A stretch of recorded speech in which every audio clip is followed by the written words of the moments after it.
Aquino Aquino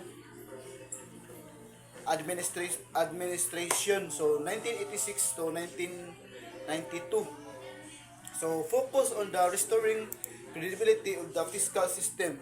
So after Marcos, so mauna siya, then launched tax reforms and began improving the BIR and Bureau of Customs, reduced tariffs and liberalized trade. So akong summarize na to. So paghuman sa termino ni Marcos, mao ba sakto ba na mga term? Gusto ni President Aquino nga ibalik ang pagsalig sa katawhan sa gobyerno at aron og limpyo na paggamit sa buwis ang ug wala pay korupsyon o abuso. Then ipabago ni Aquino ang kaning gitawag bisa ko ang sa ako understanding ipabago ni Aquino ang mga balaod bitaw sa buwis o giayo ang BIR o customs matupad diri aron nga mas klaro patas ug tarong ang mga panguliktas sa kwarta sa mao nga gobyerno. Din mato diri nga gipamuba na mga bayronon sa mga import ug export din aron nga mas daghan ang negosyo o produkto ang mga makasulod ug makagawa sa nasod. So nagpasabot kini nga kalbito kanang mas abli ang kalakalan og mga aktibong ekonomiya. So mao na siya sa ako nagsabdan din arit sa Marcos administration nga to take note at Marcos administration 1992 to 1998. Then ingon diri nga passed the expanded value added tax EVAT in the 1994 to broader the tax base. So promoted privatization and economic liberalization. Fiscal policy was geared toward attracting foreign investment. So ingon diri nga sa EVAT law sa law 1994 gidungagan ang mga butang sa serbisyo na adunay VAT aron nga mas daghan ang kanang makolektang buwis ba o mas dako ang pundo sa gobyerno para sa mga proyekto sa serbisyo publiko. So inana niya pamaagi bitaw ni Ramos administration. Then gibaligya sa gobyerno ang ubang negosyo ngadto sa pribadong sa mga pribado ug gablihan ang kalakalan sa langyaw aron nga mas paspas ang pag-uswag sa ekonomiya sa Pilipinas. So ang yangwan kanang pamaagi din gihimo sa gobyerno ang mga balaod sa buwis din nga balaod sa buwis nga makapabor ang mga foreign investor.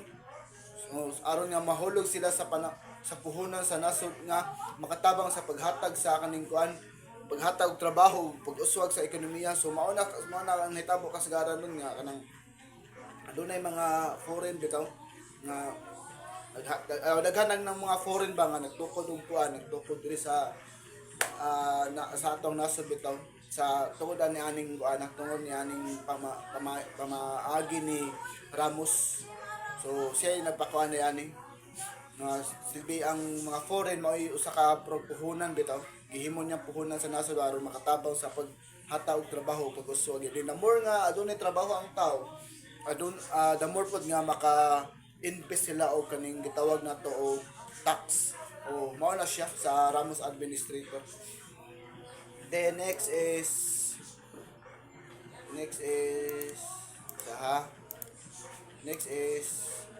Duterte. Next is Duterte.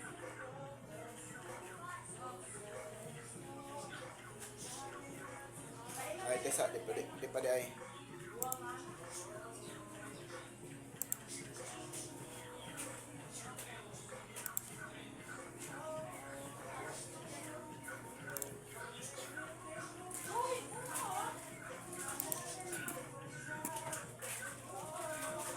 Kana po na apil dira da. Dira da. Aquino Estrada Arroyo dira da. Next is kuan day kaning Estrada and Arroyo administration 1998 to 2010. So Estrada continued EVAT but fiscal deficit grew due to the low tax collection. Arroyo implement the reform revat law to 2005, rising VAT from 10% to 12% and expanded coverage. This helped reduce the fiscal deficit. So sa panahon ni Presidente Joseph Estrada, padayon ang pagtuman sa expanded value added tax or kanang gitawag nato og IVAT. Pero misaka ang fiscal sa deficit tungod sa gamay nga nakolekta nga kuan kining buwis or tax. So sa paglingkod ni President Gloria Macapagal Arroyo, gireforma ang IVAT pinagi sa revat law sa 2005 nga pataas ang VAT gikan sa 10% ngadto sa 12% og continue na to. So sa paglingkod ni Gloria Macapagal Arroyo, iyang gireforma ang IVAT pinagi sa revat law sa 2005 nga gipataas sa VAT gikan sa 10% ngadto sa 12% og gipalapdan ang sakop niini tungod niini na minusan ang utang sa gobyerno. So kay giya magipatasan. So ug nagbag-o ang ekonomiya sa Pilipinas. So nakatabang sa siyasat. So karon is Aquino the third administration 2010 to 2016 sa improved tax import tax revenue as percent of GDP, implemented stricter anti-tax evasion programs. Continue public-private partner or PPP project funded by the tax revenue. So sa panahon ni President Benigno Noynoy Aquino Upaw, iyang gipa-improve ang pagkolekta sa buwis og nisaka ang kita sa gobyerno kumpara sa GDP or gross domestic product. Mao siguro gross domestic product din. Iyang gipatuman ng kaning stricto nga kaning kampanya batok sa paglikay sa buwis tax, man siya tax evasion o pagdayon sa pagpadayon sa public private partnership, man siya kitawag PPP. Professor Procopio P. Pasaroble. Bitaw joke ra. Public private partnership, no, mana siya giingon, mana siya sabi sa akin na lagay sa tong PPT. Then aron na mapunduhan ang mga proyekto sa mga mapunduhan ang kanang proyekto bitaw sa para sa mga project gamit ang buwis. So mao na siya ang kuan sa panahon ni Aquino the third or Noynoy Upaw administration 2010 to 2016. So next is